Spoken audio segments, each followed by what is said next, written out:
శ్రీమాత్రే నమః. అందరికీ నమస్కారం అండి. జూలై 24వ తేదీ వృశ్చిక రాశి వారి యొక్క పూర్తి జాతక ఫలితాల వివరణ గురించి ఈరోజు ఈ వీడియోలో తెలుసుకుందామండి. ఇంకా ఈ రాశి వారు ఎవరైనా మన ఛానల్ని కొత్తగా చూస్తున్న వారు ఉంటే సబ్స్క్రైబ్ చేసుకుని వాళ్ళు దయచేసి సబ్స్క్రైబ్ చేసుకొని ఈ వీడియో మీకు నచ్చినట్లయితే లైక్ చేసి మాకు సపోర్ట్ చేయడం మాత్రం మర్చిపోకండి. మరి ఈ రోజున జరిగేటటువంటి ప్రధానమైన అంశాల గురించి తెలుసుకుందామండి. ఈ రోజు అయితే జాగ్రత్తగా ఉండవలసినటువంటి అంశంగా చెప్పుకోవచ్చు. ఎందుకంటే ఈ రోజున మీ జీవితంలో ఒక డెడ్ లైన్గా ఉండబోతోంది. ఎందుకు అంటే కనుక మధ్యాహ్నం 2:30 తర్వాత మీ జీవితంలో ఊహించినటువంటి ఒక మార్పు అనేది రాబోతుంది. శ్రీ సమ్మక్క సారక్క జ్యోతిష్యాలయం గురువు గారు విజయరాజు గారండి. ముఖం చూసి లేదా చేయి చూసి ఫోన్ కాల్ ద్వారానే జాతకం అనేది చెప్పబడును. స్త్రీ పురుష వశీకరణ కూడా చేయబడును. గురువు గారు అన్ని సమస్యలకి మనకి పరిష్కారం అనేది చెప్పబడును. ప్రేమ సమస్యలు, వ్యాపార సమస్యలు, ఉద్యోగ సమస్యలు, రాజకీయ సమస్యలు, విదేశీ ప్రయాణం, ధనం నిలకడగా లేకపోవడం, భార్యాభర్తల సమస్యలు, అత్తకోడల సమస్యలు, ఆస్తి తగాదాలు, అప్పుల బాధలు, ఇలా ఏ సమస్యలకైనా 100% మనకి తీర్పు అనేది చెప్పబడును. ఈ గురుగారు ఫోన్ నెంబర్ వచ్చేసి 9100263308 అండి. మీరు ఎక్కడున్నా సరే ఏ సమస్యలతో బాధపడుతున్నా ఆ సమస్య నుంచి బయటపడాలంటే మాత్రం ఈ గురుగారిని సంప్రదించి చూడండి. చాలా నమ్మకమైన గురుగారు చెప్పినట్టుగా జరుగుతుంది. సమస్య అనేది పరిష్కారం గురువుగారిది. నమ్మకం ఉంటే మాత్రం ఈ గురుగారిని సంప్రదించి చూడండి. ఆ 2:30 దాటక ముందే మీరు ఒక ఫోన్ కాల్ ద్వారా కానీ ఏదైనా సరే ఒక విధంగా ఒక వార్త అనేది వినవచ్చండి. ఒక వ్యక్తి మీ తలుపు తట్టవచ్చు. ఆ వ్యక్తి ఎవరై ఉంటారు? ఆ వ్యక్తి ద్వారా ఆ వార్త వినగానే ఒక్కసారిగా మీ గుండె జల్లుమంటుంది. ఇది ఒక షాకింగ్ న్యూస్గా చెప్పుకోవచ్చు. అయితే ఈ వార్త మిమ్మల్ని భయపెట్టేటటువంటి వార్త కూడా కావచ్చండి. లేదంటే ఒక ఆనందంతో ఉక్కిరిబిక్కిరి చేసేటటువంటి ఒక శుభవార్త అయి కూడా ఉండవచ్చండి. మరైతే ఈ వీడియో మీ జీవితాన్ని తప్పకుండా మలుపు అయితే తిప్పబోతుందని చెప్పుకోవాలి. కాబట్టి ఈ వీడియోని మీరు ఎక్కడ కూడా స్కిప్ చేయకుండా చివరి వరకు చూస్తేనే మీకు అప్పుడు ప్రతి ఒక్క చిన్న విషయం కూడా క్లారిటీగా మీకు అర్థమవుతుందండి. ఇక సాధారణంగా ఏంటంటే ఈ రాశి వారు చాలా అంటే చాలా తెలివిగా ఉంటారు. చాలా గొప్ప తెలివితేటలను కలిగిన వారై ఉంటారండి. అలాగే మంచి దురదృష్టి కలిగిన వారిని కూడా చెప్పుకోవచ్చండి. అలాగే మీకు ఏదైనా ఒక విషయం జరిగే ముందు ఒక రకమైనటువంటి సూచన, అంటే అది అంతర్బోధ, అంటే ఇలా జరుగుతుంది అని చెప్పేసి మీ మనసుకి కనిపిస్తూ ఉంటుంది. కానీ ఈ మధ్య కాలంలో మీ మనసు మొద్దుబారిపోయినట్లుగా మీకు కూడా అనిపిస్తుంది కదా. అంటే మీరు అనుకున్నవి ఏది కూడా పూర్తిగా వర్కౌట్ కావడం లేదండి. గత కొన్ని రోజులుగా ఎదుటివారు కూడా మిమ్మల్ని అర్థం చేసుకోవటం లేదనేటటువంటి బాధగా, అది కూడా మీలో ఒక వంతు బాధగా ఉంది. మరైతే మీ గుండె లోతుల్లో ఏదో ఒక అద్భుతం అనేది జరగబోతుంది అని చెప్పేసి మీరు మాత్రం మనసులో పూర్తిగా ఏదో ఒక విషయంలో నమ్ముతూనే ఉంటారు. అయినప్పటికీ గత కొన్ని సంవత్సరాలుగా మీరు ఒక గందరగోళమైనటువంటి పరిస్థితులు అనేది చిక్కుకున్నారండి. చెప్పాలంటే ముఖ్యంగా ఒక ఆర్థిక పరమైనటువంటి విషయంలో కావచ్చు, లేదంటే ఒక డాక్యుమెంట్స్ విషయంలో కావచ్చండి, లేదా భూమి విషయంలో కావచ్చు. ఇలా మీరు ఎదురు చూపులు చూస్తూ ఉన్నారు. అసలు ఇది జరుగుతుందా లేదా అని చెప్పేసి ఒక రకమైనటువంటి సంఘటనతో సంవిధ్యంలో మీరు కొట్టుమిట్టు ఆడుతున్నటువంటి పరిస్థితులు కూడా కనిపిస్తూ ఉన్నాయండి.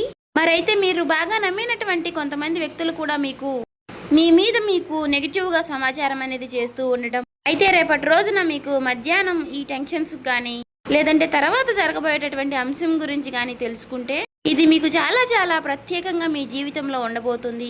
ఇప్పుడు అసలు విషయానికి వస్తే కనుక రేపటి రోజున మధ్యాహ్నం 2:30 లోపు మీకైతే ఒక వార్త అయితే అందుతుందండి. ఆ వార్త ఏమిటి అంటే కనుక ఆ వార్త మీ జీవితాన్ని ఎన్నో మలుపులు తిప్పుతుంది. అంటే దీని గురించి మీరు ఎప్పుడో ఆశలు వదిలిపెట్టుకున్నటువంటి ఒక పాత విషయం గురించి ఆ చర్చ అనేది కావచ్చు. అదేంటంటే మీ ఆస్తి తగాదాలు ఏదైనా, ఇలా దానికి సంబంధించి మీ యొక్క విజయానికి కారణం కావచ్చు, లేదా ఎంతో కాలంగా మీరు ఎదురు చూస్తున్నటువంటి ఒక విదేశీ ప్రయాణం అయి ఉండవచ్చు. ఇంకా లేదంటే ఒక భారీ మొత్తం ఒక అమౌంట్ అనేది మీ అకౌంట్లో పడడం, దాని గురించి అయి ఉండవచ్చు. మరి మీకు రేపటి రోజున ఆ సమయంలో ఒక శుభ పరిమాణం అనే చెప్పుకోవచ్చండి. అందులో కూడా ఒక ట్విస్ట్ ఉంటుందండి. ఆ వార్త వినగానే మీకు నేరుగా అయితే ఆ వార్త ఏమీ రాదండి. ఏదైనా ఒక వ్యక్తి ద్వారా హఠాత్తుగా ఆ వార్త అనేది మిమ్మల్ని చేరుకుంటుంది. మీ గుండె ఎందుకు జల్లుమంటుంది అంటే ఆ వార్త వినగానే మీ గుండె జల్లుమనడానికి 2 రకాలైనటువంటి కారణాలు అయితే లేకపోలేదండి. మొదటిది ఏంటి అంటే నమ్మలేనటువంటి ఒక నిజం. అంటే ఇది మనకి సాధ్యం కాదు కదా అని పూర్తిగా ఫిక్స్ అయిపోయినటువంటి ఒక నిజం.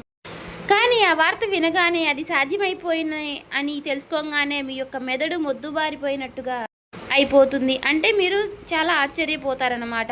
ఆ షాకింగ్ న్యూస్ వల్ల వచ్చేటటువంటి ఎమోషన్ ఏదైతే ఉందో అది మీ గుండెను కూడా తాకుతుంది. ఇక ఆ వార్తతో పాటుగా ఒక పాత వ్యక్తి పేరు కూడా మీకు రేపటి రోజున బయటకు వస్తుంది. అతను లేదంటే ఆమె మరలా వారు మీ జీవితంలోకి రావడం అనేది జరుగుతుందన్నమాట. వారు వచ్చారా అనేటటువంటి ఒక షాకింగ్ అనేది మీలో కలుగుతుందండి. అది ఆనందం, భయం 2 కలగలిపినటువంటి ఒక రకమైనటువంటి ఒక గొప్ప అనుభూతిలాగా మీకు అనిపిస్తుంది. ఈ అనుభూతి కారణంగా మీకు ఊహించిన విధంగా వచ్చేటటువంటి ఆ ఒక్క వార్త కారణంగా మీరు ఒక్కసారిగా ఆశ్చర్యపోయేటటువంటి అవకాశాలు కూడా చాలా అంటే చాలా ఎక్కువగా కనిపిస్తున్నాయండి. అయితే అసలు మరి ఇప్పుడు ఇది ఎందుకు జరుగుతుంది అంటే, ఇప్పుడు మీరు సాధారణంగా మీరు ఈ 2 గంటల 30 నిమిషాల లోపు దీనికి సంబంధించినటువంటి దీనికి కారణం ఏమిటంటే, మీరు గతంలో చేసినటువంటి ఒక రహస్యకరమైనటువంటి ఒక సహాయం అనేది, లేదంటే ఒక ఇన్వెస్ట్మెంట్లో మీరు పూర్తిగా మర్చిపోయినటువంటి పూర్తిగా ఒక పని, దానికి సంబంధించినటువంటి ఒక మంచి ఫలితాలను అయితే మీకు ఇప్పుడు ఇస్తుందండి. మీ వెనుక ఎవరో మీకు తెలియకుండానే ఈ పని అనేది పూర్తి చేస్తారు. ఎవరు చేసుంటారు అని చెప్పుకోవాలి అంటే మాత్రం ఆ భగవంతుడే చేశారని చెప్పుకోవాలి. అంటే ఈ రోజున కొంతమంది వ్యక్తులు ఆ నిజాన్ని బయట పెట్టాలి అని నిర్ణయించుకుని ఉంటారు. అయితే అందుచేత వారు ఊహించని విధంగా మీకు ఈ ధనలాభం అనేది మీదే, ఈ ఆస్తి కూడా మీదే, దానికి సంబంధించినటువంటి డాక్యుమెంట్స్ కానీ ఇలాంటివి ఏవైనా సరే తీసుకువచ్చి మీకు పూర్తిగా వివరణ అనేది చేస్తారండి. వీటన్నిటిని చూసుకుంటే కొంచెం రెస్ట్ తీసుకునేటటువంటి ప్రశాంతకరమైనటువంటి రోజు అని చెప్పుకోవచ్చు. ఊహించిన విధంగా వారు చెప్పడం వల్ల మీకు కొంచెం ఆశ్చర్యకరంగా అనిపిస్తుంది. అయితే దీనికి మరొక రీజన్ కూడా ఉందండి. గ్రహస్థితి పరంగా చూసుకున్నట్లయితే గనుక మీకు ఈ రోజున శని ప్రభావం అనేది కొంచెం తక్కువగానే కనిపిస్తుంది. అలాగే ఈ రోజున మీకు శని భగవానుడు మంచి అవకాశాలను కూడా ఇవ్వబోతున్నాడండి. రాహువుల యొక్క సంచారం, గురు దృష్టి మీ యొక్క రాశి యొక్క పైన కూడా పడిందండి. కాబట్టి ఈ 2 గంటల 30 నిమిషాలు అనేది ఈ రాశి వారికి ఒక ముహూర్తం లాంటిది అన్నమాట.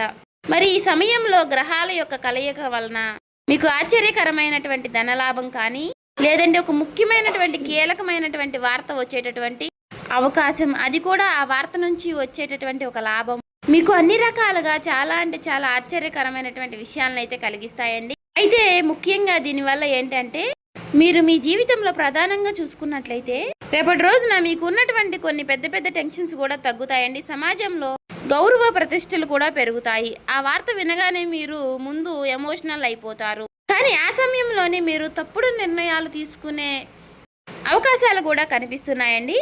అంటే అలాగే ఏదైనా మీరు కొంచెం అంటే మీకు బీపీ, అనారోగ్య సమస్యలు ఉన్నవారు కూడా ఆవేశపడిపోయి తొందరపడి నిర్ణయాలు తీసుకోకుండా కొంచెం ప్రశాంతంగా నిర్ణయాలు తీసుకోవడం, సమర్థవంతంగా ఎదుర్కొనేటటువంటి ప్రయత్నం అనేది చేయాలండి. అటువంటి శక్తి ఉన్నప్పుడు ఏ విధంగా కూడా మనం భయపడాల్సిన అవసరం అయితే లేదండి. ప్రతి ఒక్క మనిషి విషయంలోనూ కూడా శుభవార్తలు, అశుభవార్తలు సాధారణం. ఒక్కొక్క రోజు మనకు చాలా ప్రశాంతంగా అనిపిస్తుంది. ఒక్కొక్క రోజు అసలు ఈ రోజే బాగాలేదు, చాలా ఒత్తిడిగా ఉంది, నిద్ర లేచినప్పటి నుంచి ఎవరి ముఖం చూసాము అన్నట్లుగా ఒక రకమైనటువంటి ఫీలింగ్ అనేది మనలో కలుగుతూ ఉంటుంది. అలా ఒక్కొక్క రోజు ఒక్కొక్క రకంగా ఉంటుంది అన్నమాట. కాబట్టి ఒక్కొక్క రోజు మనకు సంబంధించినటువంటి పనుల్లో కొన్నిటిలో ప్రశాంతత అనేది కనిపిస్తుంది. అదేవిధంగా ఒక్కొక్క రోజు మనకు సంబంధించిన పనుల్లో పూర్తిగా డేలా పడిపోతామేమో అన్నట్లుగా అనిపిస్తూ ఉంటుంది. కాబట్టి ఏదైనా మన ఆలోచన విధానంలో మనం తీసుకునే నిర్ణయాలు బట్టి ఉంటుందండి. కాబట్టి ఈ రోజున ఉదయం టైంలో ఆ శివుడి యొక్క ఆరాధన చేసుకోవడం, ఓం నమః శివాయ అనే మంత్రాన్ని జపించుకుంటూ ఉండడం, వీలైతే మీరు శివాలయానికి వెళ్ళి 11 ప్రదక్షిణలు కానీ 21 ప్రదక్షిణలు కానీ చేసుకుని కాసేపు ఆ ఆలయంలో ప్రశాంతంగా కూర్చుని శివుని దర్శనం చేసుకుని మీకు వీలైనన్ని సార్లు లేదంటే 108 సార్లు కానీ ఓం నమః శివాయ అనే మంత్రాన్ని జపించడం వల్ల మీకు ఉన్నటువంటి కొన్ని నెగిటివిటీ అనేది తొలగిపోయి పాజిటివిటీ అనేది పాస్ అవుతుందండి. ఒక మాటలో చెప్పాలంటే మైండ్ అంతా కూడా మీకు కొంచెం రిలీఫ్ అనేది ఇస్తుంది. ఇది ఒక విశేషమైనటువంటి రోజుగా చెప్పుకోవచ్చు. ఇక ఈ రోజు మధ్యాహ్న సమయంలో మీరు ఎవరితో కూడా గొడవలకు కానీ తగాదలకు కానీ పోవద్దండి. ఈ రోజున మీరు నీలం రంగు దుస్తువులు ధరించడం వల్ల మీకు మరింత ప్రశాంతతను ఇస్తుందన్నమాట. అంతేకాకుండా ఈ రోజున మీకు పసుపు రంగు వస్త్రధారణ కూడా మీకు ఎంతో జయం కలిగిస్తుందండి. అలాగే ఈ రోజు మధ్యాహ్నం మీ జీవితాన్ని మార్చేసేటటువంటి ఒక ఫోన్ కాల్ అనేది మీకు వస్తుందండి. ఆ ఫోన్ కాల్ రూపంలో మీ జీవితంలో ఒక సరికొత్త వెలుగుని నింపాలని చెప్పేసి మనస్ఫూర్తిగా నేను కూడా కోరుకుంటున్నాను. ఇక ఈ రోజున మీకు తూర్పు దిక్కు ప్రయాణం అనేది ఎంతో విశేషంగా ఉంటుంది. ఇక ఎప్పుడూ కూడా మీకు వీలైనంత సహాయం మీరు ఎవరికైనా చేయడంలో మీరు ముందుంటారు. ఒకరిని ముంచాలి, ఒకరిని నష్టపెట్టాలి, ఒకరికి సమస్యలు కలిగించాలని చెప్పేసి మీరు ఎప్పుడు కూడా అనుకోరు. మీ మనసులో కూడా మీకు ఎప్పుడూ కూడా అలాంటి ఊహలు కూడా రావండి. కాబట్టి మీ మంచితనం వల్లే మీకు ఎప్పుడూ కూడా మంచి జరుగుతూ ఉంటుంది. అలా మీకు ఆగిపోయినటువంటి పనుల్లో కూడా ఒక మంచి మార్పులు కలగడానికి అది కూడా ఒక సహాయపడుతుందండి. అలాగే మనం ఎప్పుడైనా సరేనండి చేసినటువంటి మంచి పనులు మనకి ఒక్కొక్క రోజు మనకి అవే సహాయపడుతూ ఉంటాయని చెప్పుకోవచ్చు. అలా నిదర్శనమే ఈరోజు అండి. కాబట్టి మీ జీవితంలో రాబోయేటటువంటి మీ జీవితంలో ఒక మంచి మార్పు అనేది వస్తుంది. మీరు మనస్ఫూర్తిగా మంచిగా ఈ రోజున పాజిటివ్గా ఉండండి. మీ మనసులో మీరు ఎప్పుడు ఎటువంటి నెగిటివ్ ఆలోచనలు అనేవి చేయకండి. అలాగే మీరు ఏదైనా ఒక విషయం గురించి నిర్ణయం అనేది తీసుకునే ముందు 1కి 4 సార్లు ఆలోచించి పెద్దల యొక్క సలహాలు సూచనలు తీసుకుని జాగ్రత్త నిర్ణయాలు అనేవి తీసుకోండి. అలాగే మీ ఇంట్లో పెద్దల యొక్క ఆశీర్వచనాలతో పాటు మీ జీవిత భాగస్వామి యొక్క నిర్ణయాలని గౌరవించండి. ఇక ఈ రోజున మీరు బయటికి వెళ్ళే ముందు ఆ శివుడి యొక్క బసం కానీ లేదంటే సింధూరాన్ని కానీ ధరించండి నుదుటిన. ఇలా ధరించడం వల్ల మీకు వచ్చేటటువంటి కొన్ని నెగిటివ్ ఆలోచనలు నెగిటివ్ సమస్యలు అనేవి తొలగిపోతాయి. అంతా కూడా పాజిటివిటీగా ఉంటుంది. మీ మనసు కూడా చాలా ప్రశాంతంగా ఉంచుకోనండి. నలుగురితో నవ్వుతూ మాట్లాడండి. ఎవరి మీద కూడా చిరాకు పడడం కోప్పడడం ఇలాంటి పనులు చేయకండి. అలాగే మీకు వచ్చేటటువంటి సంకేతాల ద్వారానే మీకు రిజల్ట్ అనేది చాలా కనిపిస్తూ ఉంటుంది. కాబట్టి మీరు కొన్ని ఏవైనా సరేనండి వచ్చినప్పటికీ వాటి గురించి ఆలోచిస్తూ ఉండండి. సో చూసారు కదండి, ఈ వీడియో కనుక మీకు నచ్చినట్లయితే ఓం శ్రీ మాత్రే నమః అని కామెంట్ చేసి లైక్ చేసి మాకు సపోర్ట్ చేయడం మాత్రం మర్చిపోకండి. ఇంకా ఎవరైనా మన ఛానల్ సబ్స్క్రైబ్ చేసుకునే వాళ్ళు ఉంటే దయచేసి సబ్స్క్రైబ్ చేసుకోండి.